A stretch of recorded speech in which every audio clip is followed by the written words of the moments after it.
Amante Padre que esté en el cielo, su pueblo reunido esta mañana le da la honra y la gloria, porque usted, Señor, es el creador del universo, porque usted ha hecho el mar, la tierra, el cielo, las aves, los árboles y sobre todo nos hizo a nosotros. Así que hoy le reconocemos como nuestro creador, pero al mismo tiempo le agradecemos por su gran redención que hizo para cada uno de nosotros. Así que en calidad de redimidos estamos aquí ahora dándole la gloria por esa redención que hizo para cada uno de nosotros. Padre, le rogamos que al estar ahora listos para oír su palabra, su Espíritu Santo sea el que nos hable. Su Espíritu Santo sea el que ponga en nosotros esa impresión de cada texto, de cada cita del don de profecía, y así su pueblo sea edificado a la ley y al testimonio. Perdone nuestro pecado, Señor. Pase por alto nuestra transgresión y cúbranos con su manto de justicia. Se lo pedimos en el nombre de Jesús. Amén. Hoy quiero invitarles a que hagamos un estudio en forma de analogía o comparación entre lo que le sucedió a Jesús en los últimos días de su vida y lo que le sucederá al pueblo remanente en el final de los tiempos. Vamos a titular nuestro estudio: En el tiempo del fin, el remanente será traicionado. Sí, mis hermanos, le harán lo mismo que hizo Judas con nuestro Señor. La traición de Judas fue y es una profecía anunciada. El evangelista Marcos, al dar la lista de los 12 apóstoles, destaca eso en Judas. Leamos Marcos 3, versículo 13 al 19. Marcos 3, versículo 13 al 19.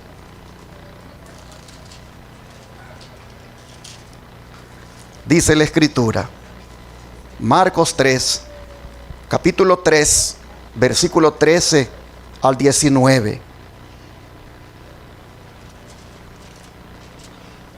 Después subió al monte y llamó así a los que él quiso, y vinieron a él.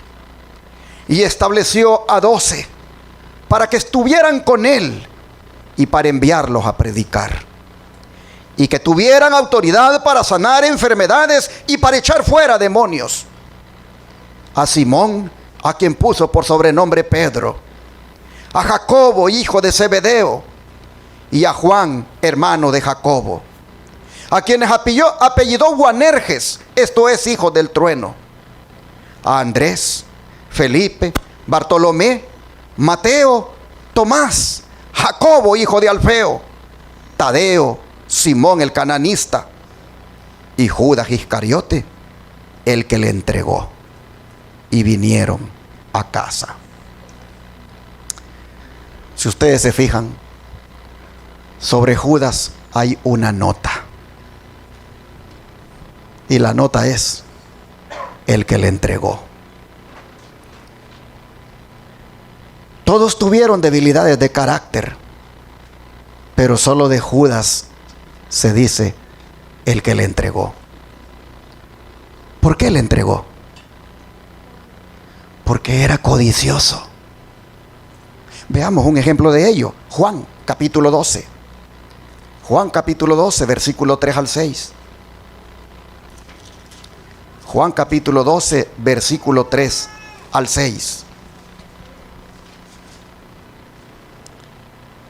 Entonces María tomó una libra de perfume de nardo puro, de mucho precio, y ungió los pies de Jesús, y los ungió con sus cabellos, y la casa se llenó del olor del perfume.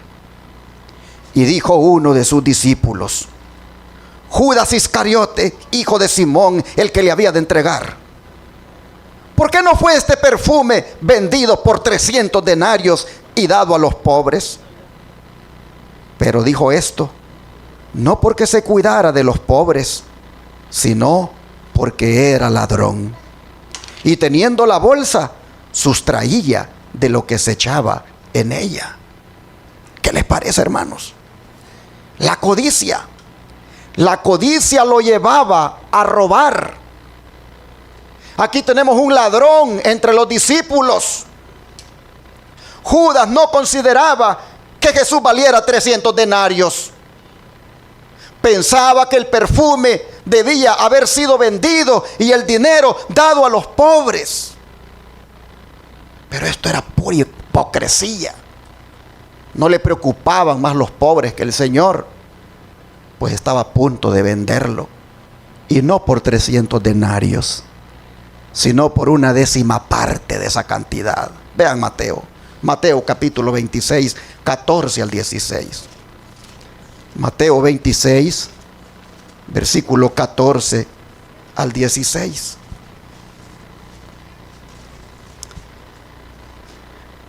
Entonces, uno de los 12, que se llamaba Judas Iscariote, fue a los principales sacerdotes y les dijo: ¿qué me queréis dar? Y yo os lo entregaré. Y ellos le asignaron 30 piezas de plata. Y desde entonces buscaba oportunidad para entregarle. ¿Qué les parece, mis hermanos? No fueron los sacerdotes los que se fueron a él para hacerle la propuesta. A ellos ni se les habría pasado por el pensamiento que uno de sus mismos discípulos de Cristo pudiera ser un traidor.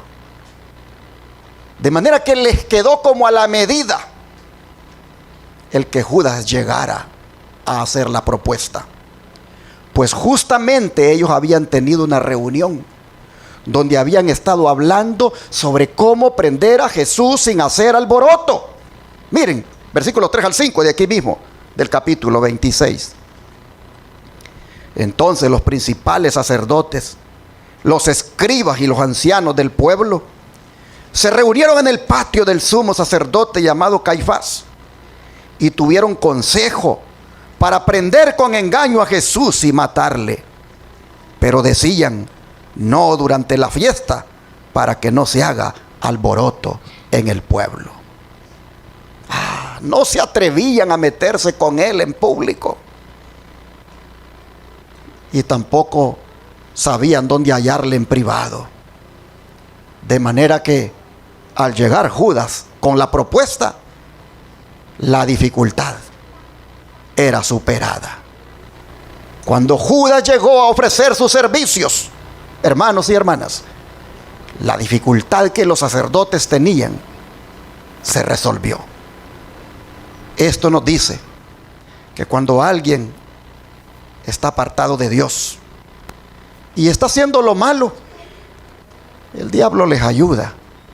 El diablo les ayuda para resolver inclusive sus dificultades.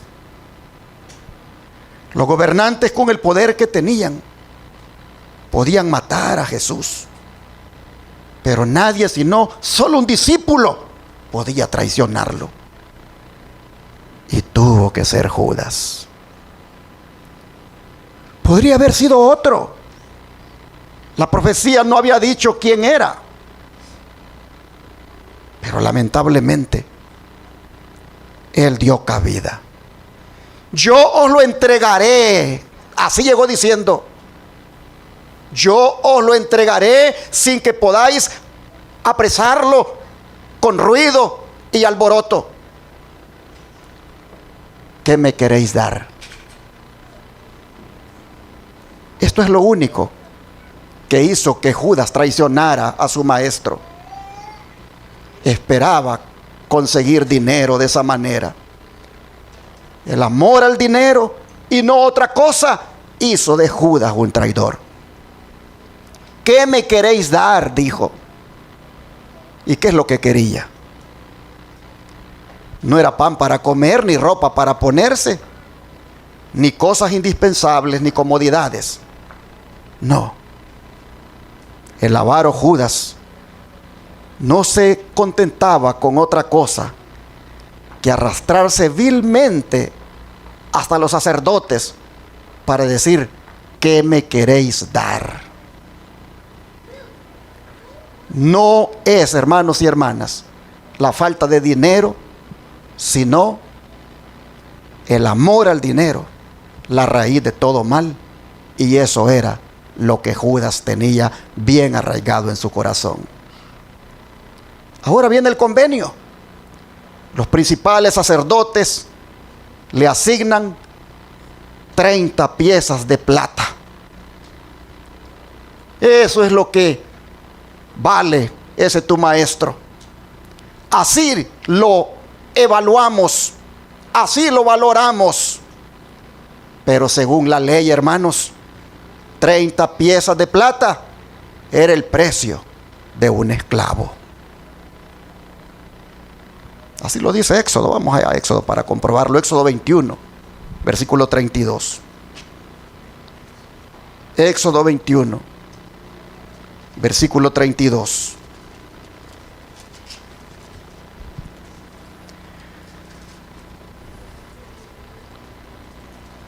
Si el buey acorneare a un siervo o a una sierva, está hablando de esclavos aquí, hermanos, pagará su dueño 30 siclos de plata y el buey será apedreado. 30 piezas de plata era, hermanos, el precio de un esclavo. Alguien hizo la conversión a dólares y le salieron $25. Pero al valorar los sacerdotes a Cristo con 30 piezas de plata, no hicieron sino repetir y darle cumplimiento a lo que hicieron sus antepasados con el profeta Zacarías. Veamos ese incidente. Zacarías capítulo 11, versículo 4 al 13. Zacarías 11, versículos 4 al 13.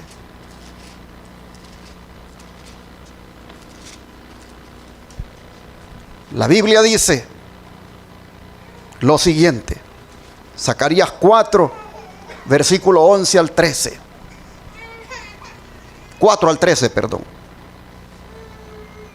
Zacarías capítulo 11, versículos 4 al 13. Zacarías capítulo 11, versículos 4 al 13. Así ha dicho Jehová mi Dios: apacienta las ovejas de la matanza, a las cuales matan sus compradores y no se tienen por culpables. Y el que las vende dice: bendito sea Jehová, porque he enriquecido. Ni sus pastores tienen piedad de ella. Por tanto, no tendré ya más piedad de los moradores de la tierra, dice Jehová. Porque he aquí yo entregaré los hombres, cada cual en mano de su compañero y en mano de su rey, y asolarán la tierra, y yo no los libraré de sus manos. Apacenté pues las ovejas de la matanza, esto es, a los pobres del rebaño, y tomé para mí 2 callados. Al uno puse por nombre gracia, y al otro ataduras, y apacenté las ovejas. Y destruí a 3 pastores en un mes, pues mi alma se impacientó contra ellos, y también el alma de ellos me aborreció a mí. Y dije: no os apacentaré. La que muriere, que muera, y la que se perdiere, que se pierda, y las que quedaren, que cada una coma la carne de su compañera. Tomé luego mi cayado, gracia, y lo quebré para romper mi pacto que concerté con todos los pueblos. Y fue deshecho en ese día. Y así conocieron los pobres del rebaño que miraban a mí, que era palabra de Jehová. Y les dije: si os parece bien, dadme mi salario, y si no, dejadlo. Y pesaron para mi salario 30 piezas de plata, Y me dijo Jehová: échalo al tesoro, hermoso precio con que me han apreciado. Y tomé las 30 piezas de plata y las eché en la casa de Jehová al tesoro. Hermanos y hermanas, aquí nosotros vemos al profeta Zacarías haciendo la labor de pastor, ya que los pastores asignados no estaban haciendo bien su trabajo. Más bien, dice, comerciaban con las ovejas de Israel. Lo triste es que el profeso pueblo de Dios, en lugar de agradecer al profeta, que tenían en él un pastor que los pastoreaba, más bien dice que lo aborrecieron. Y cuando les dijo él que le dieran su salario, si así lo querían, por el trabajo que había hecho de pastorearlos, ellos mostraron la enorme ingratitud que sentían, pues la pequeña suma de 30 piezas de plata solo reflejaba el miserable agradecimiento de los israelitas por lo que Dios había hecho por ellos. Cuando Dios dice: hermoso precio con que me han apreciado, era una manera irónica de referirse al poco agradecimiento que mostraron los israelitas. Pero esto mismo, hermanos y hermanas, es lo que hicieron con Cristo los sacerdotes. En lugar de estar agradecidos por la salvación que Cristo les ofrecía, en lugar de estar agradecidos por el amor y la misericordia que Dios revelaba en Cristo, más bien valoraron el precio que Él se merecía como el precio de un esclavo, al decir: 30 piezas de plata es lo que te damos.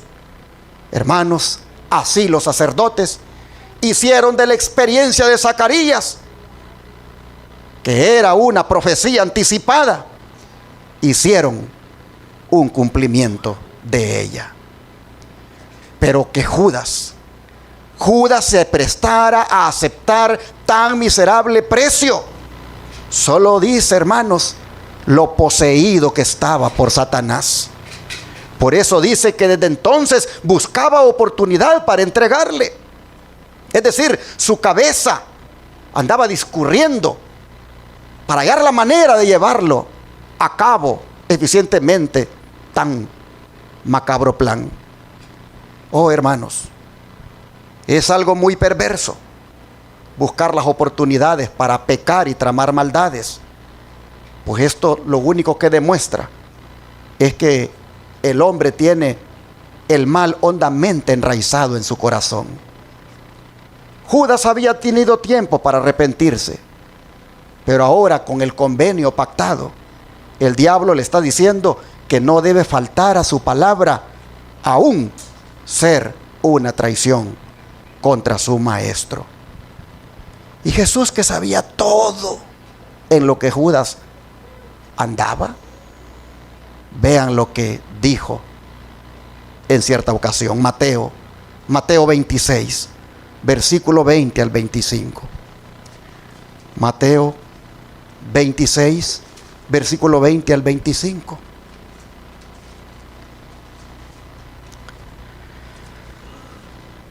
Cuando llegó la noche, se sentó a la mesa con los 12. Y mientras comían dijo: de cierto os digo que uno de vosotros me va a entregar. Y entristecidos en gran manera, comenzó cada uno de ellos a decirle: ¿soy yo, Señor?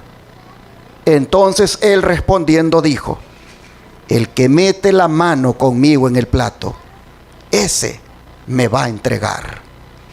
A la verdad, el Hijo del Hombre va según está escrito de él. Mas ay de aquel hombre por quien el Hijo del Hombre es entregado. Bueno le fuera a ese hombre no haber nacido. Entonces, respondiendo Judas, el que le entregaba, dijo: ¿soy yo, maestro?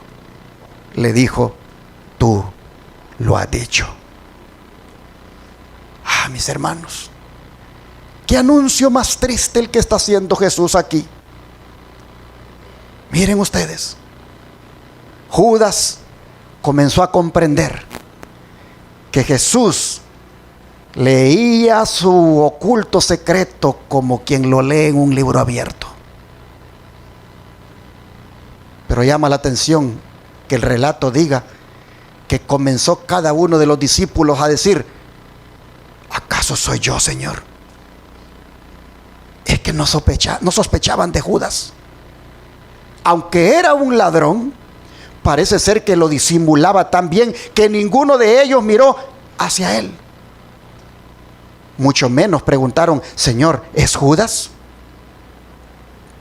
Esto nos dice, hermanos, que cabe la posibilidad de que un hipócrita recorre el mundo entero y pasar no solo desapercibido, sino hasta sin sospecha. Miren ustedes, los discípulos se inclinaron a sospechar de ellos mismos. Sintieron su propia debilidad y por eso preguntaron al maestro, quien los conocía mejor que ellos mismos: ¿acaso soy yo, Señor? Oh, hermanos, uno no sabe cuán fuerte puede ser la tentación que uno pudiera llegar tan lejos si se suelta de la mano de Dios. Por eso ellos tenían razón para pensar, más que en otros, en ellos mismos. Tenían temor de que pudieran ser ellos. Pero luego reciben mayor información cuando Cristo les dice: el que mete la mano conmigo en el plato, ese me va a entregar. Y con esto les declaraba que el traidor era un comensal familiar, uno de los que estaban a la mesa con él. Oh, hermanos y hermanas, tremenda ingratitud la de comer con Cristo en el mismo plato y al mismo tiempo hacerle una traición. Que esto sucedería conforme a la Escritura, para que así no les extrañara tanto, dijo Jesús, que tenía que darse esa situación. ¿Cuál escritura era la que tenía que cumplirse? Aquella del Salmo 41:9, que dice: aún el hombre de mi paz, en quien yo confiaba, el que de mi pan comía, alzó contra mí el calcañar. Esa escritura se estaba cumpliendo en ese mismo instante, cuando Judas comía en el mismo plato con Jesús. Hermanos y hermanas, cuanto más uno mira que se cumplen las escrituras en nuestras aflicciones, tanto mejor podremos soportarlas. Y Cristo estaba soportando aquello porque sabía que se estaba cumpliendo la escritura. Pero dijo el Señor que al traidor le saldría cara su operación. Pues dijo: más le valdría a ese hombre, dijo Cristo, ¿qué cosa? No haber nacido. Es decir, aun cuando Dios cumplía sus propósitos por medio de aquello que ese hombre cometía, no por eso iba a ser calamitosa la consecuencia que este pecador tendría. Y ante lo que oye Judas, convicto, también pregunta: ¿acaso soy yo, maestro? Así pensaba evitar toda sospecha en la cual habría incurrido con estar ahí callado. Bien sabía que él era el traidor, pero quería aparentar ser ajeno al complot. Así, hermanos y hermanas, ocurre a veces. Muchos se sienten condenados por su propia conciencia, pero se las rebuscan para justificarse delante de los hombres y poner buena cara para decir, ¿acaso soy yo? Cristo pronto le contesta y le dice, ¿tú qué cosa? Lo has dicho. Eso, hermanos, era bastante para convencerle. Y si su corazón no hubiera estado tan perversamente endurecido, habría sido suficiente para quebrantar aquel convenio al sentirse descubierto por su maestro. Pero no. El apóstol Juan dice que cuando hubo probado el bocado, salió y era ya de noche. Leamos eso en Juan capítulo 13, versículo 27 al 30. Juan capítulo 13, versículo 27 al 30.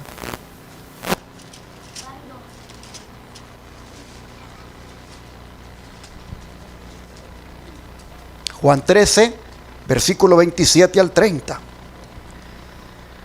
Y después del bocado, Satanás entró en él. Entonces Jesús le dijo, lo que vas a hacer, hazlo más pronto. Pero ninguno de los que estaban a la mesa entendió por qué le dijo esto. Porque algunos pensaban, puesto que Judas tenía la bolsa, que Jesús le decía, compra lo que necesitamos para la fiesta, o que le diese algo a los pobres. Cuando él pues hubo tomado el bocado, luego salió y era ya de noche. Hermanos y hermanas, cuando Juan escribió estas palabras, no hay duda de que pudo recordar la escena. Judas abriendo la puerta, marchando de la luz hacia la noche. Es que siempre es noche cuando un hombre se aparta de Cristo para seguir sus propios propósitos. Pero no deja de ser sorprendente la declaración. Y después del bocado, Satanás entró en él. Porque esto nos dice, hermanos, que el diablo en persona tomó posesión de Judas.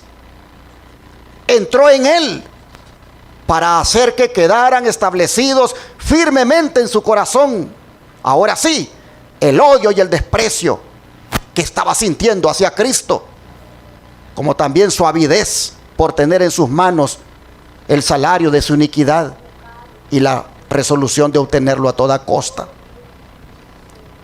Y si nos preguntamos, ¿por qué entró el diablo en él precisamente después del bocado? Quizá fue porque Satanás se percató de que eso era la señal convenida para descubrirle.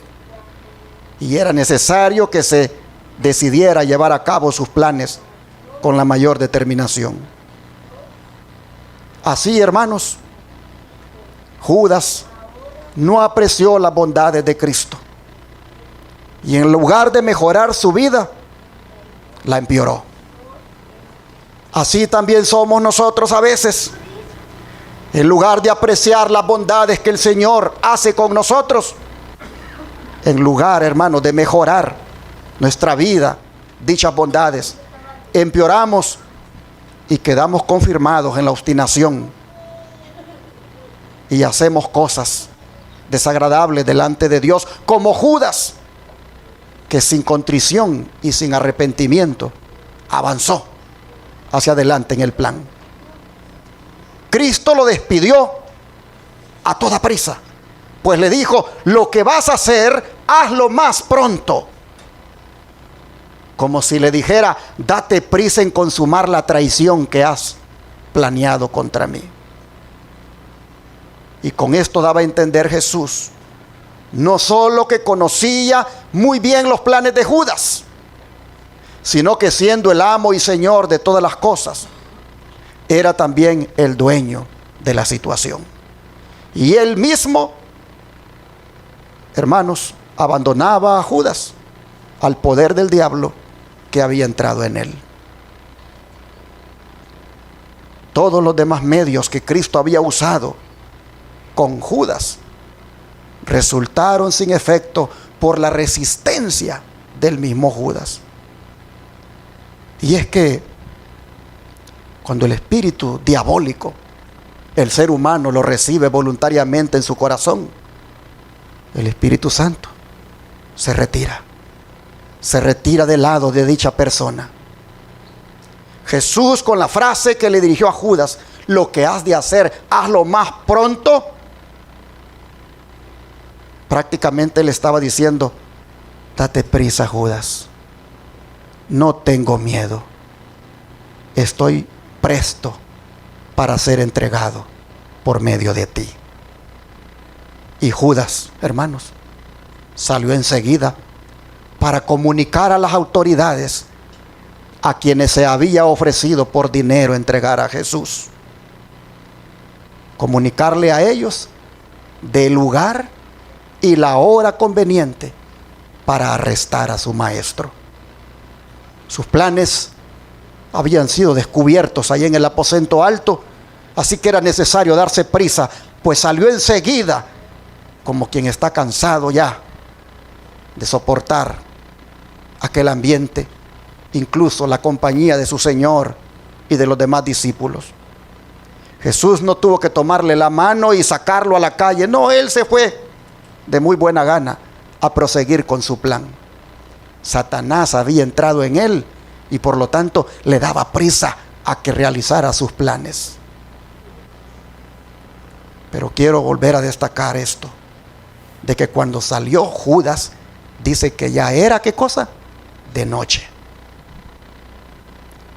Hermanos y hermanas, era de noche allá afuera, pero también ya era de noche en el corazón de Judas. Porque los que obran el mal, dice la Biblia, son hijos de la noche, son hijos de las tinieblas.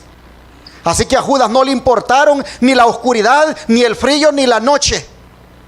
Más bien, le servían para desenvolverse y pasar desapercibido en aquel macabro plan, puesto que la población se había retirado a descansar. Ahora, hermanos y hermanas, conocemos el resto de la historia. Pero ¿cuál fue el final de Judas? ¿Cuál fue el final de Judas? Mateo 27, leámoslo. Mateo 27, versículo 3 al 5.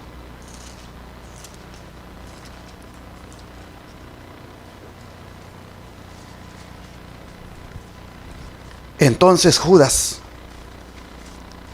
el que le había entregado, viendo que era condenado, devolvió arrepentido las 30 piezas de plata a los principales sacerdotes y a los ancianos, diciendo: yo he pecado entregando sangre inocente. Mas ellos dijeron: ¿qué nos importa a nosotros? Allá tú. Y arrojando las piezas de plata en el templo, salió. ¿Y qué cosa hizo, hermanos? Se ahorcó. Dice que devolvió arrepentido las 30 piezas de plata. ¿Era ese un arrepentimiento sincero, hermanos? Era más un remordimiento. Era un lamento por las consecuencias que traería el haber hecho tan grande maldad. Más que sentir dolor por el pecado que había cometido, sentía lo mismo que sintió Esaú cuando vendió su primogenitura. Oh, hermanos, pero miren el liderazgo de la iglesia. El liderazgo de la iglesia de los días de Judas, cómo actuaba cuando el pecador buscó consuelo en ellos. Lo que recibió fue una fría respuesta. ¿Qué dijeron ellos? ¿Qué nos importa a nosotros? Allá tú. Cuando los líderes, hermanos, cuando los líderes espirituales podían hablar a su gente de esa manera, nos dice que las cosas andaban muy mal en la iglesia. Pero Judas es el típico hombre que no quiso aprovechar las oportunidades que el Señor le dio para ser salvo. Y esto es una advertencia para todos nosotros. Para usted que está aquí sentado de este lado, allá atrás, en medio y enfrente. Para usted que está sentado aquí enfrente, en medio y atrás, lo de Judas es una advertencia. También lo es para mí. Oh, hermanos, si la historia ha quedado registrada, es para que nosotros reflexionemos sobre el cuidado, el peligro que debemos tener. Mire cómo lo dice el don de profecía. La historia de Judas presenta el triste fin de una vida que podría haber sido honrada de Dios. Si Judas hubiera muerto antes de su último viaje a Jerusalén, habría sido considerado como un hombre digno de un lugar entre los 12, y su desaparición habría sido hasta muy sentida, a no ser por los atributos revelados al final de su historia. El aborrecimiento que le ha seguido a través de los siglos no habría existido. Pero su carácter fue desenmascarado al mundo con un propósito. Había de servir, ¿de qué cosa, hermanos? De advertencia a todos los que como él hubiesen de traicionar cometidos sagrados. Deseado toda la gente, página 663, y las citas que voy a leer a continuación vienen de allí. Pero quiero llamar su atención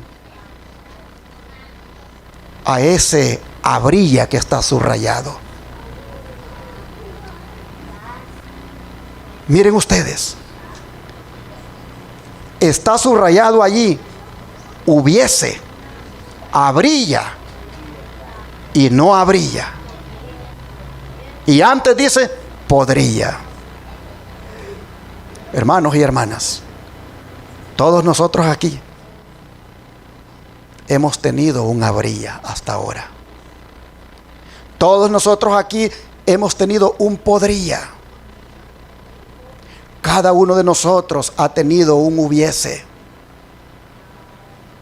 Porque todos, como Judas, Dios nos ha dado suficiente gracia y suficiente poder para que nuestra vida sea transformada. Y a esta altura ya hubiera sido transformada. Ya podría haber sido transformada. Pero lamentablemente, el podría, el hubiera y el habría no ha tomado lugar. Porque al igual que Judas, hermanos y hermanas, no nos hemos entregado completamente al Señor. Pero hay esperanza para nosotros. ¿Por qué? Porque estamos vivos. Judas murió, y el podría, el hubiese y el habría ya no fueron posibles para él, porque la oportunidad de hacer esos habría, podría y hubiese realidad se acabó cuando murió. Pero ustedes y yo estamos vivos. Y por lo tanto, aunque el hubiera, el podría, el hubiese no se ha dado, hermanos, todavía tenemos la oportunidad de cambiar eso. Todavía el habría, el hubiese y el podría puede tomar lugar, porque por la gracia de Dios todavía estamos vivos. Solo es asunto de que uno de verdad se consagre a Jesús, se entregue completamente a Él y se rinda sin reservas. Oh, pero puse en amarillo ahí esa parte que dice que había de servir de advertencia a todos los que como él hubieran de traicionar cometidos sagrados. ¿Qué es un cometido sagrado? ¿Cuál es el sinónimo de esa palabrita cometido? ¿Es comisión? ¿Es encargo? ¿Es misión? ¿Es tarea? Y es trabajo. Habrá, hermano, hermana, alguna comisión, algún encargo, alguna misión, alguna tarea, algún trabajo que el Señor nos ha asignado y que eso es un cometido sagrado. Pregunto, El hecho de ser cristianos, ¿no es eso un sagrado cometido? Claro. El hecho de ser madre de familia, ¿no es eso un sagrado cometido? El hecho de ser padre de familia, ¿no es eso un sagrado cometido? El hecho de ser un anciano de iglesia, un pastor, un diácono, una diaconisa, un director de un ministerio, ¿no es eso un sagrado cometido? Oh, hermanos, entonces lo que a Judas le pasó es una advertencia para que los que como él hubieran de traicionar cometidos sagrados. Yo no sé si en esta hora usted ha traicionado el cometido sagrado que Dios le ha encomendado. Creo que es un buen momento, hermanos, para meditar y pensar, ¿y cuál es el cometido sagrado que el Señor me ha dado a mí, pero que yo lo he traicionado, como Judas? Y si usted lo encuentra, si usted lo identifica, como le digo, hay esperanza todavía para usted. Hoy el Señor le da esa oportunidad, inclusive hasta en la cena que vamos a conmemorar en la tarde, de que ese cometido sagrado que usted traicionó le pueda ser restaurado ahora por la gracia de Dios. Así que vale la pena que reflexionemos cuál es el cometido sagrado que yo he traicionado. ¿He sido una buena madre con mis hijos? ¿Les he inculcado muy bien el temor de Dios? ¿Me he puesto adelante para que ellos me sigan? ¿O soy una madre que sé lo que debo hacer, pero de todas maneras no lo hago y le doy el mal ejemplo a mis hijos? ¿He sido un buen padre de familia? ¿Le he enseñado a mis hijos con el ejemplo a hacer un culto familiar, a orar con ellos?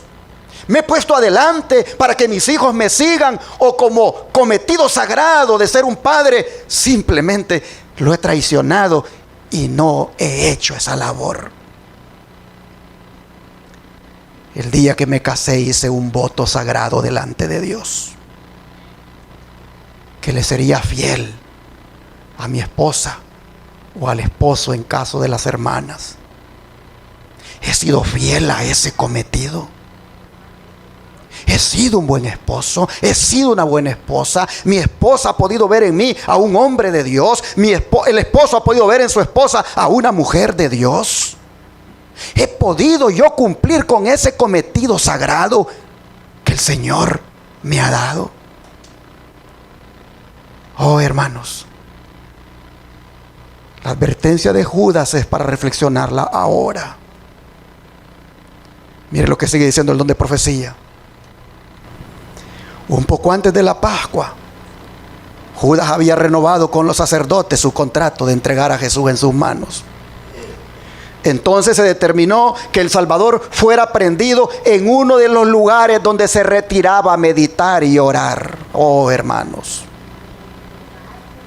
¿cómo se le ocurrió profanar un lugar tan sagrado? ¿Cómo se le ocurrió interrumpirle al Señor el momento más hermoso, cuando era que Él tenía la comunión con su Padre? Pero así es el hombre, hermanos. Cuando se retira de Dios, pierde el discernimiento. Y aun cuando haya inclusive estado con Jesús, su mente se le nubla y hace semejante barbaridad. Miren ustedes, determinó, dice, que el Salvador fuera prendido en uno de los lugares donde se retiraba a meditar y orar. Lugar sagrado. Desde el banquete celebrado en casa de Simón, Judas había tenido oportunidad de reflexionar en la acción que había prometido ejecutar. Pero su propósito no había cambiado. Y por 30 piezas de plata, el precio de un esclavo, entregó al Señor de gloria a la ignominia y la muerte. Oh, hermanos, por una poca cosa traicionó a su maestro por $25. ¿Y tú, por qué has traicionado a tu maestro? ¿Lo has traicionado alguna vez? ¿Será que tú también lo has traicionado por una poca cosa, como Judas? Es decir, por algo insignificante. Hay veces, hermanos, cuando traicionamos a nuestro maestro por una poca cosa, como el oír música mundana. Hay veces cuando traicionamos a nuestro maestro por una poca cosa, como trabajar en sábado, por miedo a que me lo quiten el trabajo. Hay veces cuando hemos traicionado a nuestro maestro por una poca cosa, como es la de ponerme a mirar cosas incorrectas en el teléfono. Hermanos y hermanas, todos hemos traicionado al Señor por una poca cosa. Judas lo hizo por 30 piezas de plata, el equivalente a $25. ¿Tú por qué lo has hecho? ¿Yo por qué lo he hecho? Si yo le dijera a usted, póngame un ejemplo de una poca cosa por la cual un cristiano traiciona a su maestro, le digo que haríamos una lista grande de pocas cosas. Es decir, que no valen la pena, que son insignificantes, pero que sin embargo por esas traicionamos al dador de la vida. Sigue diciendo el don de profecía. Judas tenía por naturaleza fuerte apego al dinero, pero no había sido siempre bastante corrupto para realizar una acción como esta. Había fomentado el mal espíritu de la avaricia hasta que éste había llegado a ser el motivo predominante de su vida. El amor al dinero superaba a su amor por Cristo. Al llegar a ser esclavo de un vicio, se entregó a Satanás para ser arrastrado a cualquier bajeza de pecado. Me llama la atención que diga que él no había sido siempre bastante corrupto. ¿Qué quiere decir eso? Que poco a poco, hermano, se fue corrompiendo. Poco a poco. Ese amor al dinero, ese deseo exacerbado de querer tener más, esa avaricia le fue creciendo y creciendo y creciendo, al punto que, voy a poner un caso aquí, le fue importando cada vez menos ir al culto, para aplicarlo, ¿verdad? Le fue importando cada vez menos parar de trabajar a la puesta del sol, y todavía a la puesta del sol allá en el trabajo guardando las herramientas. Fue tan exacerbado su deseo de hacer dinero, la avaricia por el dinero, que poco a poco las cosas del Señor fueron dejando de ser tan importantes. Oh, mis hermanos, ese pecado, dice, lo llevó a ser arrastrado a otra bajeza, cualquier bajeza de pecado. Está bien, hermanos y hermanas, que nosotros querramos dinero, es normal, el dinero se necesita, pero cuando por amor al dinero nos descuidamos de Dios, cuando por amor al dinero, hermanos, los principios que nos hacen cristianos peculiares o íntegros son dejados a un lado, allí, hermanos, ya caímos en el pecado de Judas. La avaricia nos carcome. Creo que debemos de tener claro cuando dijo el apóstol Pablo, con tener sustento y abrigo, con eso deberíamos estar contentos. Porque hay veces cuando el deseo de querer tener más y más nos alejan del Señor. Sigue diciendo, Judas se había unido a los discípulos cuando las multitudes seguían a Cristo. La enseñanza del Salvador conmovía sus corazones mientras pendían arrobados de las palabras que pronunciaba en la sinagoga a orillas del mar o en el monte. Judas vio a los enfermos, los cojos y los ciegos acudir a Jesús desde los pueblos y las ciudades. Vio a los moribundos puestos a sus pies. Presenció las poderosas obras del Salvador al sanar a los enfermos, echar a los demonios y resucitar a los muertos. Sintió en su propia persona la evidencia del poder de Cristo. Reconoció la enseñanza de Cristo como superior a todo lo que hubiera oído. Amaba al gran maestro y deseaba estar con él. Sintió un deseo de ver transformado en su carácter y su vida. Sintió un deseo de ser transformado en su carácter y su vida y esperó obtenerlo relacionándose con Jesús. Así comenzó. El Salvador, dice, no rechazó a Judas. Le dio un lugar entre los 12. Le confió la obra de un evangelista. Le dotó de poder para sanar a los enfermos y echar a los demonios. Miren qué privilegio, hermanos. Pero Judas no llegó al punto de entregarse plenamente a Cristo. No renunció a su ambición mundanal o a su amor al dinero. Aunque aceptó el puesto de ministro de Cristo, no se dejó modelar por la acción divina. Creyó que podía conservar su propio juicio y sus opiniones y cultivó una disposición a criticar y acusar. Hermanos, me llamó la atención esta partecita, que el Señor le dotó de poder para sanar a los enfermos y echar a los demonios, pero que Judas no llegó al punto de entregarse plenamente a Cristo. ¿Cuántos privilegios tuvo Judas? ¿Cuántos enfermos como instrumento de Jesús pudo él, hermanos, ver que se sanaban cuando él invocaba el nombre de Cristo? ¿Cuántos demonios salieron cuando él invocaba el nombre de Cristo? Privilegio tras privilegio tuvo Judas. Pero lamentablemente, dice, no llegó al punto de entregarse plenamente a Cristo. Hermano, hermana, ¿cuántos privilegios el Señor nos ha dado a nosotros? ¿Cuántos? Nos ha dado el privilegio, hermanos, de ser salvos por su gracia.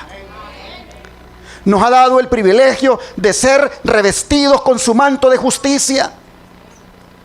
Nos ha dado el privilegio de haber conocido este mensaje tan peculiar, tan verdadero. ¿Cuántos privilegios el Señor nos ha dado hasta aquí, hermanos? Y sin embargo, como Judas, no hemos llegado también al punto de entregarnos plenamente a Cristo, hermanos.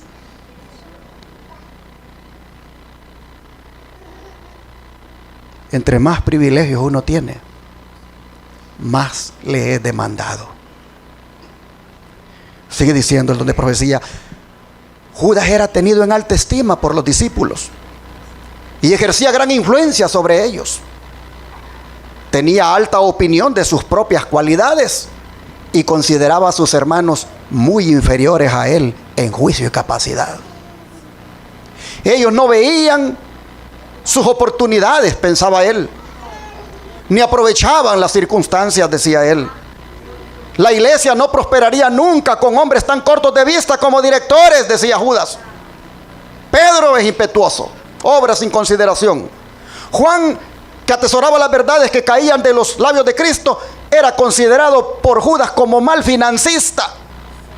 Mateo, cuya preparación le había enseñado a ser exacto en todas las cosas, era muy meticuloso en cuanto a la honradez y estaba siempre contemplando las palabras de Cristo y se absorbía tanto en ellas que, según pensaba Judas, nunca se le podría confiar la transacción de asuntos que requirieran previsión y agudeza. Y así pasaba Judas revista a todos los discípulos y se lisonjeaba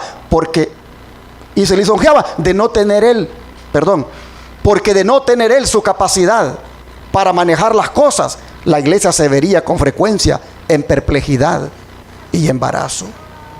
Judas se consideraba como el único capaz, aquel a quien no podía aventajársele en los negocios. en su propia estima, reportaba honra a la causa y como tal se representaba siempre. Si buscamos una palabra para calificar a Judas, esa palabra sería indispensable. Él se sentía indispensable. Él pensaba que sin él las cosas no funcionarían en la iglesia. Él pensaba que sin él el servicio de canto no iba a servir. Él pensaba que sin él el diaconado iba a ser un fracaso. Él pensaba que sin él las diaconisas iban a ser un desastre. Él pensaba que sin él los ancianos iban a llevar a la iglesia a la deriva. Él pensaba que sin él nada en la iglesia podía funcionar. Y los miraba a todos y les veía a cada uno defectos y se lisonjeaba de que si no fuera por sus habilidades, aquello no caminaría. ¿Habremos nosotros algunas veces manifestado ese espíritu, hermanos? ¿Habremos nosotros algunas veces sentido que somos indispensables en la iglesia? Hermanos y hermanas, en el pueblo de Dios nadie es indispensable. Somos necesarios, pero no indispensables. Dios puede trabajar conmigo o sin mí. Dios puede trabajar con usted o sin usted. No se nos olvide eso para que no se nos suban los humos a la cabeza. Así Judas lamentablemente iba labrando su propia ruina, mirando defectos en los otros y no mirando los suyos. Sigue diciendo, Judas estaba ciego en cuanto a su propia debilidad de carácter y Cristo lo colocó donde tuviera oportunidad de verla y corregirla. Como tesorero de los discípulos, estaba llamado a proveer a las necesidades del pequeño grupo y a aliviar las necesidades de los pobres. Mientras servía a otros, Judas podría haber desarrollado un espíritu desinteresado. Pero aunque escuchaba diariamente las lecciones de Cristo y presenciaba su vida de abnegación, Judas alimentaba su disposición avara. Las pequeñas sumas que llegaban a sus manos eran una continua tentación. Con frecuencia, cuando hacía un pequeño servicio para Cristo o dedicaba tiempo a propósitos religiosos, ¿qué hacía? Se cobraba de ese escaso fondo. Y aquí voy a tener que decir algo de lo que me pasó un día. La gente no le cree a uno lo que dice, pero hay un Dios en los cielos que sabe que uno dice la verdad. Yo siempre he dicho, aquí en este ministerio los recursos no alcanzan, desde el punto de vista humano no alcanzan. Esta iglesia no puede pagar los 12,500 que vale el canal de televisión cada mes. Esta iglesia lo más que logra conseguir cada mes son 8,000 para ese canal. La iglesia de Dallas no puede pagar tampoco los 13,500 que le cuesta el otro canal. Ni mucho menos los canales de San Antonio y Austin. Yo siempre lo he dicho. Y un día un hermano me dijo, pastor, vendí mi casa y el Señor me ha puesto en mi corazón que dé una ofrenda especial por la venta de esa casa. Un hermano que está fuera de aquí, o sea, no lo conocemos personalmente, pero también el Señor me ha puesto en mi corazón que de ese dinero que le voy a dar, usted tome $5,000 para usted, para sus necesidades. Y yo le dije, muchas gracias, hermano, pero las necesidades de este ministerio son tan grandes que yo no creo justo agarrarme esos $5,000. Y él dice, pastor, pero el obrero es digno de su salario. Y yo creo que usted tiene necesidades, sí las tengo, pero no sería justo que tomando en cuenta cómo el ministerio va, que va por fe, yo venga y me aproveche de la bondad suya para tomarlos. Bueno, pastor, dice, de todas maneras yo se los he dado. Muchas gracias, le dije, haga de caso que me los dio, pero el Señor y yo sabemos que queda en la obra. Hermanos, hacer esas cosas, esas decisiones, a uno le da una gran paz, a uno le da una gran serenidad, una gran tranquilidad de que uno no se mueve en esto por el dinero. Si por el dinero fuera, hermanos, otras personas como él me han dicho, y tanto es para usted, yo no los agarro, hermanos. ¿Cómo yo voy a hacerle eso a la obra de mi Dios? Cuando veo yo cómo se necesita. Pero Judas, hermanos, el espíritu de Judas a veces viene y dice, si te lo mereces, agárratelo. Judas decía, es que me lo merezco y allá afuera me hubieran pagado tanto por esto, así que me voy a cobrar. Así Judas. Oh, hermanos, a sus propios ojos, dice, esos pretextos servían para excusar su acción, pero a la vista de Dios, dice, ¿era qué cosa? Era ladrón. Sí, hermanos, porque él tenía un superior. Él tenía un superior. Y si necesitaba recursos de esa tesorería, debía pedírselos a su superior, a su maestro. No debía agarrarlos solo porque sí, soy el tesorero.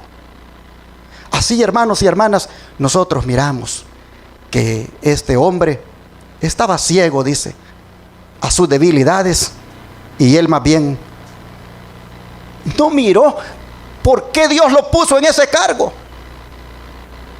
Porque Dios dice que lo puso en ese cargo para darle la oportunidad a desarrollar su carácter. Para que al mirar él cuán poquitos recursos eran y que había que hacer tanta obra, él pudiera mirar que él debía ser desinteresado.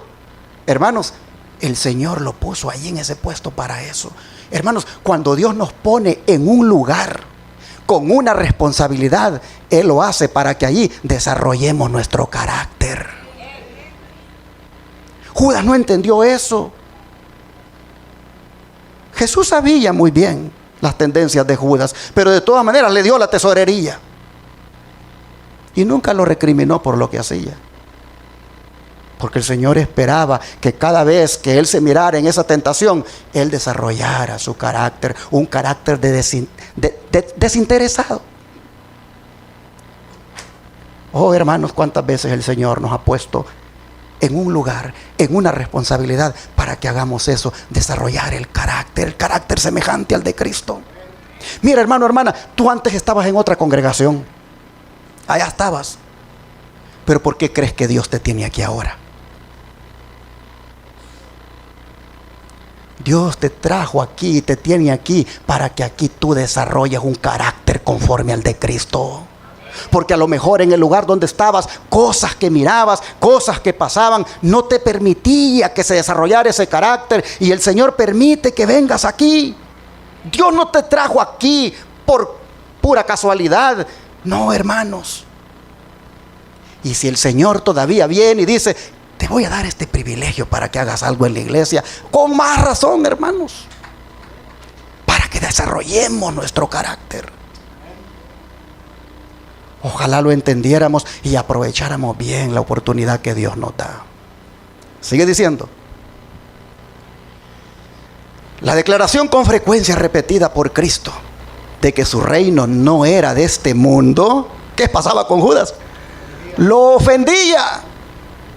Él había trazado una conducta de acuerdo con la cual él esperaba que Cristo obrara. Se había propuesto que Juan el Bautista fuera librado de la cárcel, pero aquí que Juan había sido decapitado, y Jesús, en vez de aseverar su derecho real y vengar la muerte de Juan, se retiró con sus discípulos a un lugar del campo. Qué raro comportamiento, pudiendo agarrar las espadas e ir a ver cómo vengaban la muerte de Juan. Judas dice que quería una guerra más agresiva. Pensaba que si Jesús no impedía a los discípulos ejecutar sus planes, la obra tendría más éxito. Notaba la creciente enemistad de los dirigentes judíos y vio su desafío quedar sin respuesta cuando exigieron de Cristo una señal del cielo. Su corazón estaba abierto a la incredulidad y el enemigo le proporcionaba motivos de duda y rebelión. ¿Por qué se espaciaba tanto Jesús en lo que era desalentador? Decía Judas. ¿Por qué predecía pruebas y persecución para él y sus discípulos? La perspectiva de obtener un puesto elevado en el nuevo reino había inducido a Judas a abrazar la causa de Cristo. ¿Iban a quedar frustradas sus esperanzas? Judas no había llegado a la conclusión de que Jesús no fuera el Hijo de Dios, pero dudaba y procuraba hallar alguna explicación de sus poderosas obras. Así, lamentablemente, hermanos, describe el don de profecía las falsas expectativas que se formó de Cristo este apóstol, las dudas que dejó que llenaran su corazón. Pero miren lo que sigue diciendo: pero Judas no estaba completamente empedernido. Aún después de haberse comprometido 2 veces a traicionar al Salvador, tuvo oportunidad de ¿qué cosa? De arrepentirse. En ocasión de la cena de Pascua, Jesús demostró su divinidad revelando el propósito del traidor. Incluyó tiernamente a Judas en el servicio hecho a los discípulos, pero no fue oída su última súplica de amor. Entonces el caso de Judas fue decidido y los pies que Jesús había lavado salieron para consumar la traición. Judas razonó que si Jesús había de ser crucificado, el hecho acontecería de todos modos. Su propio acto de entregar al Salvador no cambiaría el resultado. Si Jesús no debía morir, lo único que haría sería obligarle a librarse. En todo caso, Judas ganaría algo por su traición. Calculaba que había hecho un buen negocio traicionando a su Señor. Miren ustedes, hizo un negocio con esa horrible decisión de traicionar a su Señor. Pero me llama la atención, voy para atrás para leer esta partecita, que dice que los pies que Jesús había lavado allí en esa última cena salieron para consumar la traición. Hermanos y hermanas, por eso cuando celebramos la cena del Señor, hay que tomar conciencia de lo que estamos celebrando. Cuando nos lavamos los pies, hermanos, hay que hacer ahí un compromiso serio de que el Señor nos lave de toda contaminación de carne y de espíritu, como dijo Pablo. Hay que, cuando nos lavamos los pies, hacer ahí un voto, un compromiso de que el Señor nos ayude y que cooperaremos con Él para que esos pies se mantengan siempre lavados. Qué triste que se diga que Judas lavó los pies, dice, inmediatamente Jesús se los lavó y salieron para consumar la traición. ¿Cuántos hay que se lavan los pies y en la noche salen del templo para ir todavía a consumar su traición en las pocas cosas, en las 30 piezas de plata, en lo que no significa nada? Van para ir a consumar su traición. Se lavaron los pies y luego en la noche ya están esos pies otra vez contaminándose con el pecado. Bueno es que veamos, hermanos, esto que Judas hizo como malo para que nosotros no lo hagamos. Y que efectivamente cuando nos lavemos los pies, nuestros pies salgan para ir a honrar a nuestro Señor. Sigue diciendo: Judas se echó entonces a los pies de Jesús, reconociéndole como Hijo de Dios y suplicándole que se librara, cuando él ya miró que lo tenían capturado. El Salvador, dice, no reprochó a su traidor. Sabía que Judas no se arrepentía, que su confesión fue arrancada a su alma culpable por un terrible sentimiento de condenación en espera del juicio, pero no sentía un profundo y desgarrador pesar por haber entregado al inmaculado Hijo de Dios y negado al Santo de Israel. Sin embargo, Jesús no pronunció una sola palabra de condenación. Miró compasivamente a Judas y dijo: para esta hora he venido al mundo. Porque él le rogaba que se soltara. Ahora sentía ese cargo de conciencia de lo que había hecho. Ahora deseaba que él ejerciera su poder y se deshiciera de los soldados. Jesús le dijo: para esta hora he venido al mundo. Pero hermanos, me llama la atención, voy para atrás, que diga de que el Señor no reprochó a su traidor. Sabía que no se arrepentía, que su confesión fue arrancada de su alma a su alma culpable, pero aún así dice que no le reprochó. ¿Qué nos enseña esto, hermanos? Que nosotros tampoco deberíamos de reprochar a ni un pecador por sus pecados. Nosotros también deberíamos de ser compasivos como el Señor. El Señor, hermanos, a nosotros nos ha tenido mucha compasión. Y cuando alguien peca, cuando alguien comete un error, nosotros también deberíamos de ser compasivos con él o con ella, así como Cristo lo ha sido con nosotros. Jesús no reprochó a su traidor. Y hay veces cuando nosotros somos prestos para decir palabras como, bueno, eso le pasa por andar mal con Dios. Ya estamos dando el reproche. Bueno, es que si usted hubiera hecho aquí, no le hubiera pasado esto, pero como hizo... Hermanos, ¿cuántas veces somos prestos para reprochar al pecador? Jesús no reprochó a su traidor, hermanos. Aprendamos de eso. Dice, un murmullo de sorpresa corrió por toda la asamblea. Con asombro presenciaron todos la longanimidad de Cristo hacia su traidor. ¿Qué es longanimidad? Bondad, hermano, misericordia. Y otra vez sintieron la convicción de que ese hombre era más que mortal, o sea, Cristo. Pero si era el Hijo de Dios, se preguntaban, ¿por qué no se libra de sus ataduras y triunfa sobre sus acusadores? Entonces Judas vio que sus súplicas eran vanas y salió corriendo de la sala exclamando, demasiado tarde, demasiado tarde. Sintió que no podía vivir para ver a Cristo crucificado y desesperado salió y se ahorcó. Oh, hermanos, ¿cuántos como Judas dirán en aquel día? Demasiado tarde, demasiado tarde. Oportunidad tras oportunidad el Señor les concedió. Oportunidades de arrepentimiento, oportunidades de abandonar el pecado, oportunidades de consagrar su vida a Cristo. El Señor se las concedió, pero simplemente las rechazaron. Y un día como Judas también mirarán y dirán que es demasiado tarde. Hermanos y hermanas, no desperdiciemos las oportunidades de Dios. No las rechacemos. Aprovechémoslas ahora y arrepintámonos de nuestros pecados. Dejemos de hacer lo malo y busquemos al Señor de corazón. Pero como dije, hermanos, como dije al principio, la traición de Judas fue y es una profecía anunciada, porque de una manera simbólica volverá a repetir su traición en el tiempo del fin. Así ha sido revelado por el don de profecía. Se los pongo acá.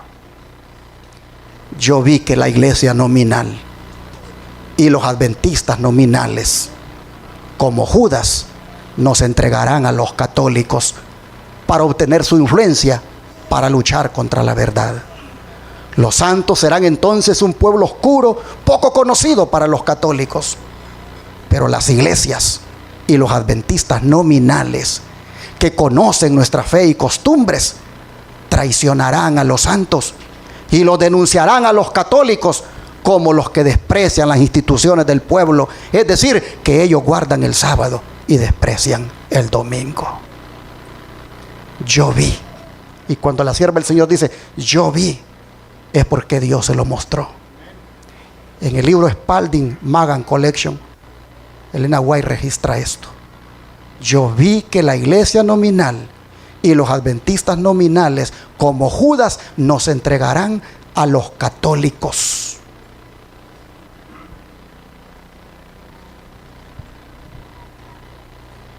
¿Quién es un adventista nominal? Los adventistas del séptimo día rápido se lavan las manos y dicen, no, la hermana Guay eso lo dijo para las iglesias que guardaban el domingo en su tiempo. Eso, a esos ella le llamaba adventistas nominales. Podría ser, pero ¿qué es un adventista nominal, hermanos?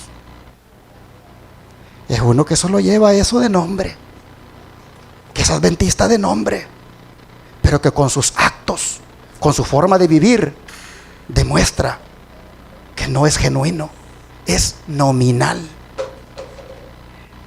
El asunto es que esos, ¿dónde están? Mientras algunos adventistas del séptimo día los ven en las iglesias que guardan el domingo, no los ven que ya están metidos en la iglesia adventista. Y que yo podría ser uno de esos. Y que usted podría ser uno de esos. Los adventistas nominales están en todas partes, aún en las iglesias de sostén propio.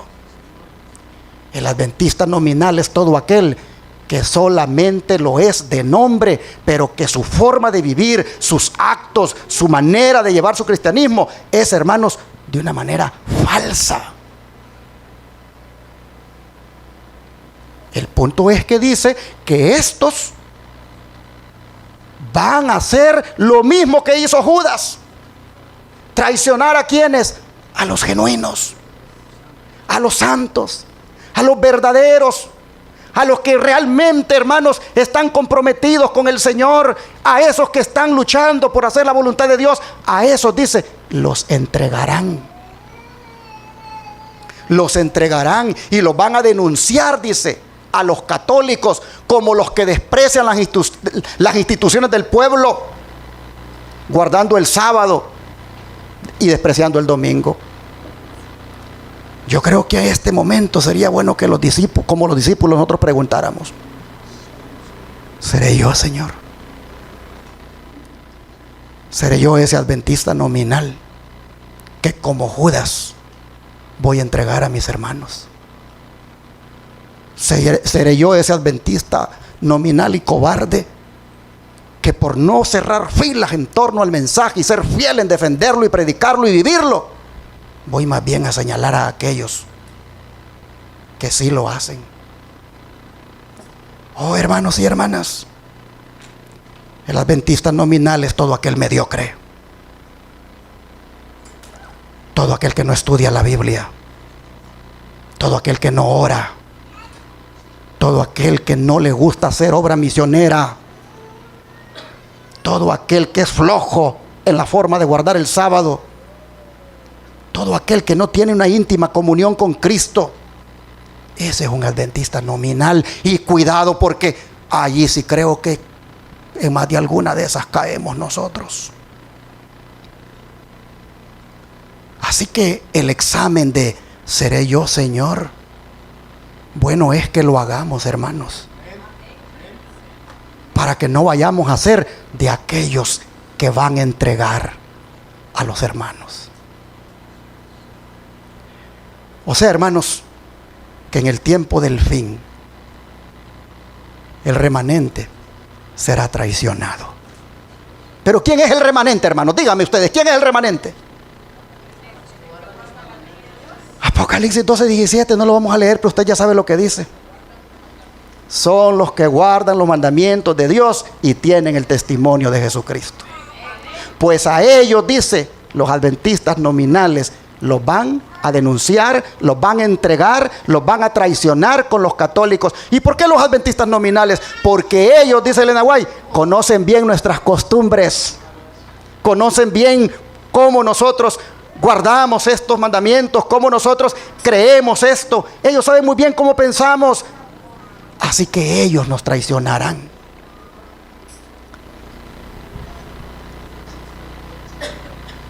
Y en ellos el diablo nos va a hacer la guerra.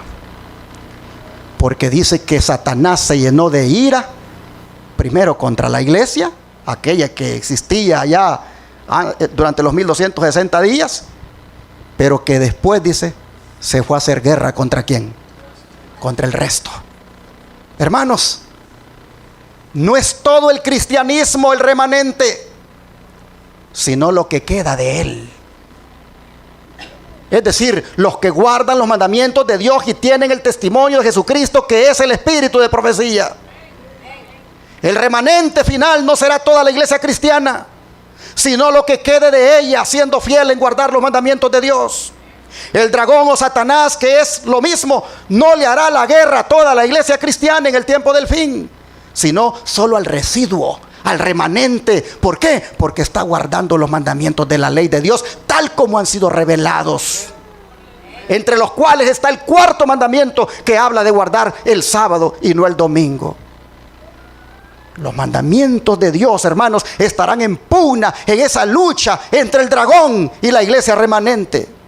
Yo les pregunto, ¿nos identificamos desde ya con ese remanente, hermanos? Entonces hay que prepararnos para la guerra. Hay que prepararnos para la guerra. Porque mire cómo dice el don de profecía, cómo la describe dicha guerra. Comentario bíblico adventista, tomo 7, pero no el de los teólogos, sino el de Emmanuel, página 985. Los que aman a Dios, dice, y guardan sus mandamientos, son los más detestables para la sinagoga de Satanás. Y los poderes del mal manifestarán su odio hacia ellos hasta lo máximo posible. Las fuerzas de las tinieblas se unirán con los seres humanos que se han entregado bajo el dominio de Satanás. Y serán revividas las mismas escenas que se vieron durante el juicio, el rechazo y la crucifixión de Cristo. Noten, serán revividas las mismas escenas que se vieron durante el juicio, el rechazo y la crucifixión de Cristo. Es decir, la negación, la traición de la cual Cristo fue objeto, se va a volver a ver en el pueblo de Dios. Los hombres, dice, serán transformados en demonios al entregarse a las influencias satánicas. Y los que fueron creados a la imagen de Dios, que fueron hechos para honrar y glorificar a su Creador, se convertirán en habitación de dragones. Y Satanás verá en una raza apóstata su obra maestra de mal, hombres que reflejen la imagen del diablo. Río Ángel 14:4, 1896. Así que el dragón, hermano, símbolo de Satanás, usará hombres transformados en demonios para hacerle la guerra al remanente. Sigue diciendo, durante las escenas finales del gran día de expiación, la iglesia remanente será puesta en grave prueba y angustia. Satanás considera a los habitantes del mundo súbditos suyos. Ha obtenido el dominio de muchos cristianos profesos. Pero ahí está ese pequeño grupo que resiste su supremacía. Si pudiera borrarlo de la tierra, su triunfo sería completo. Así como influyó en las naciones paganas para que destruyeran a Israel, pronto incitará a las potestades malignas de la tierra a destruir al pueblo de Dios. Se requerirá de los hombres que rindan obediencia a los edictos humanos en violación de la ley divina. Los que sean fieles a Dios y al deber serán amenazados, denunciados y proscritos, traicionados por padres, hermanos y parientes y amigos. Su única esperanza se cifrará en la misericordia de Dios. Su única defensa será la oración. Maranata, el Señor viene, página 219. Hermanos, yo creo que me falta poco para terminar el sermón. Y déjenme terminarlo, porque es bueno que la palabra de Dios sea dada tal como el Señor la preparó. Lucas 21, para que vean cómo se va a cumplir lo que dice la hermana Guayaquil. Lucas 21, 16 al 19. Lucas 21, 16 al 19.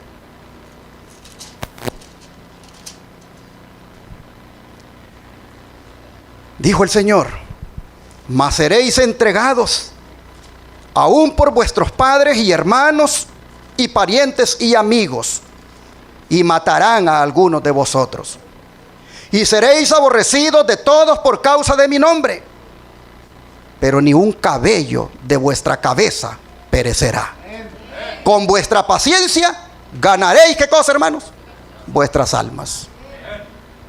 Esta promesa no es una garantía total de inmunidad contra el martirio, pues Jesús dice de que algunos van a ser muertos, sino que lo que está diciendo es que los gobernantes que van a juzgar a los cristianos tendrán poder sobre ellos solo hasta donde Dios se los permita. Pero lo que sí es de destacar, hermanos, aquí es la perseverancia que nos debe caracterizar en medio de la prueba. Pues dice que con nuestra paciencia ganaremos, ¿qué cosa? Nuestras almas. Así que cuando la traición tome lugar, hermanos, recordemos estas cosas, como también debemos recordar lo que nos dice el Señor en Juan 16, verso 33. Juan 16, verso 33. Juan 16, verso 33. Estas cosas os he hablado para que en mí tengáis paz. En el mundo tendréis aflicción, pero confiad, yo he vencido al mundo. Hermanos y hermanas, ¿qué cosa nos está ofreciendo el Señor aquí? Su paz. Oh, hermanos, la paz de Cristo será grande en comparación a las aflicciones que tengamos. Cristo nos ofrece la paz. Esa paz provendrá de nuestra firme confianza en el Señor. Cristo nos dice, pero confiad. O en otras palabras, tened ánimo. Como si dijera que eso no les deprima. El que los vayan a traicionar, el que los vayan a llevar ante magistrados, ante gobernantes, y que inclusive algunos de ustedes hasta puedan morir. Dice Cristo que eso no les deprima, que eso no les desaliente. O como dice en otra escritura, solo esfuércense y sean valientes. Oh, mis hermanos, no temáis, dijo Cristo, a los que matan el cuerpo, sino temed a Dios. El fundamento, hermanos, de este ánimo que Cristo nos da, lo basa, dice, en que Él ha vencido ¿a quién? Al mundo. De manera, hermanos y hermanas, que la victoria de Cristo puede ser nuestra victoria. ¿Por qué? Porque en Cristo somos más que vencedores. Cristo triunfó. Cristo triunfó de la maldad del mundo. Él fue sometido a las más duras pruebas, los maltratos que le infligieron. Pero Él dice que soportó la cruz menospreciando el oprobio.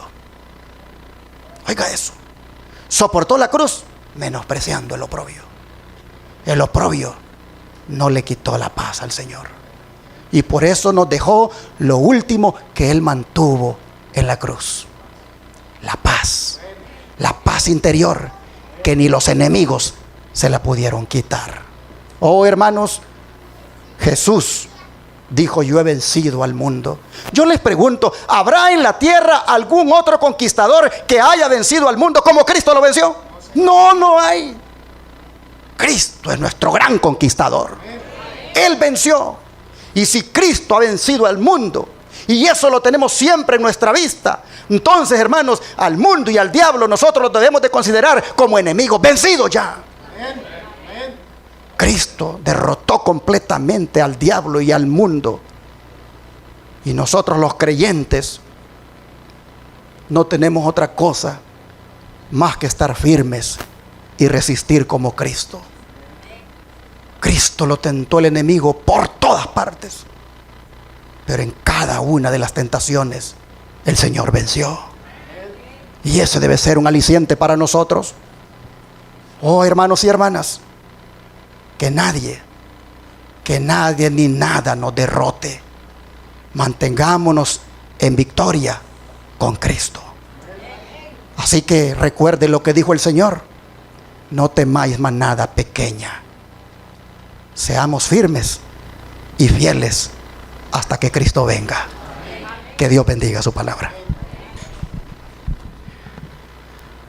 Quisiera compartir un dato antes de orar. Ustedes ya lo saben, pero que nos debería de hacer ver si la profecía que hemos estudiado ahora de que el remanente será traicionado realmente está en camino a cumplirse.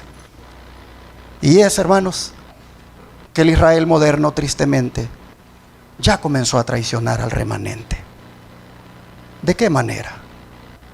Al prestarse al ecumenismo, al apoyar la Agenda 2030, al andar allí avalando la agenda por el cambio climático, al andar avalando la ideología de género en las iglesias, al incluso aceptar los matrimonios entre personas del mismo sexo según sea la iglesia de liberal. En alguna forma el Israel moderno, con esos actos, ha empezado a traicionar al remanente.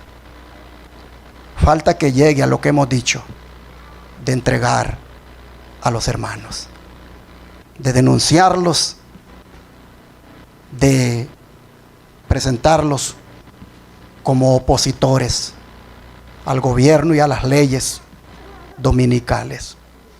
De manera que al ver cómo se van moviendo las aguas, al ver cómo el liderazgo inclusive del Israel moderno va en cierta manera traicionando al remanente en esas cosas, bueno es que abramos los ojos y miremos, hermanos, que estamos viviendo en el tiempo del fin.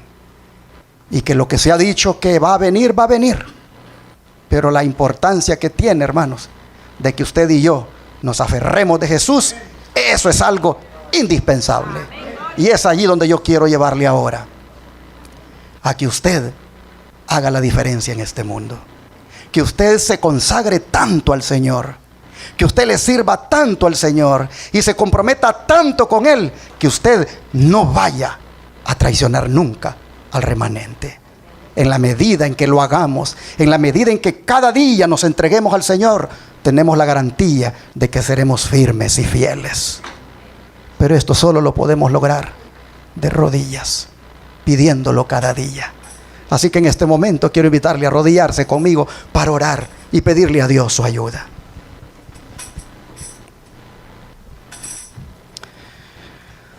Amante Padre que esté en el cielo, al ponernos usted en perspectiva lo que ha de acontecer al final de los tiempos con su pueblo remanente, y al identificarnos nosotros con dicho pueblo y ver cómo Judas aparecerá en la persona de aquellos que nos traicionarán, oh Señor, estamos en este momento pidiéndole que no vayamos a ser nosotros nunca traidores de su pueblo.